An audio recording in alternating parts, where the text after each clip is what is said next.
munaasabadani ayaa ahayd mid loo sameeyay arday baratay qayb kamid ah sharciga islaamka waxaana munaasabadani soo qaban qaabiyay muassasatul alkaram iyadoo ay ka soo qayb galeen culimo uu kamid yahay Sheekh Maxamed Cabdi Carab iyo Sheekh Maxamed Deeq oo ahaa culimada ka socotay muassasatul alkaram ugu horreynna waxa halkaasi ka hadlay Sheekh Saciid Jibriil Gaxnuug oo ahaa macalinka ardaydani baray buugaagta cilmiga diiniga ah waxaana uu dhalinyarada halkaasi duruus ku dhameysatay siiyay dardaaran kala duwan laakiin hadafka koowaad ee saaw sheekhu sheegay dawladda aynu sameeyay waxa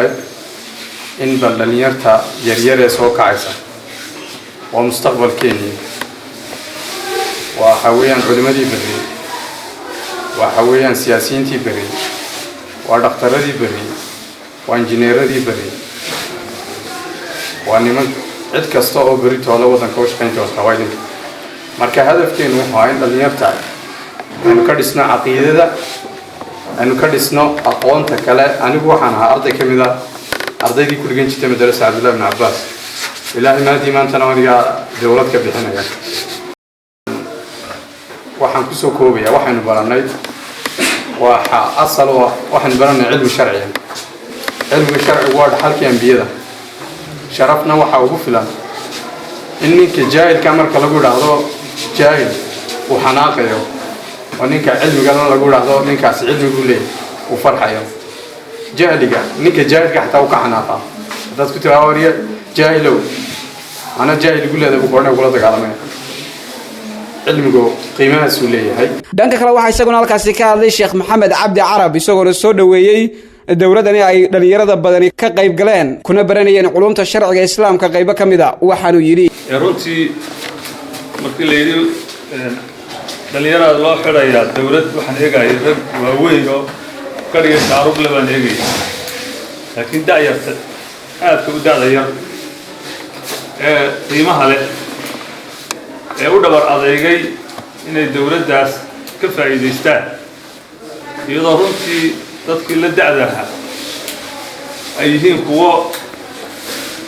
aan kala garanayn ama aan saxaynin xataa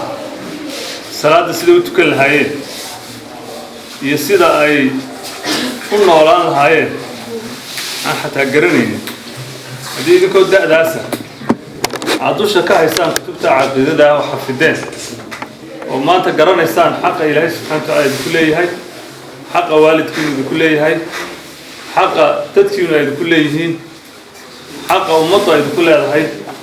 haddaad saaka wada garanaysaan oo dusha ka haysaan weliba caqiidadii asalka ahayd ee lagu badbaadayay ee aakhiro lagu badbaadayay oo qofka muslimka la doonayo inuu ku noolaado kuna dhinto haddaad dusha ka akhriyeyseen oo xafideen waxaad tihiin nasiib baa leedihiin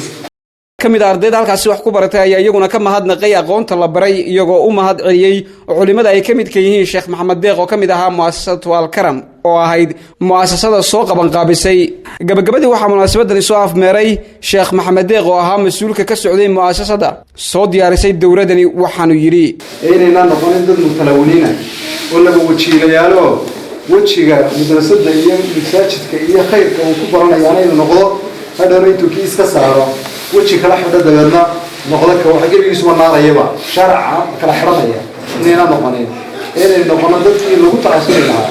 ee wax saameyn lahaa ee muuqaalkooda wax bedeli lahaa ee hadalkooda wax bedeli lahaa ee aqoontooda wax bedeli lahaa ee waxtarkooda wax bedeli lahaa inaad adigu noqoto Yacquub Saciid Kuuriya Somali News TV Hargeysa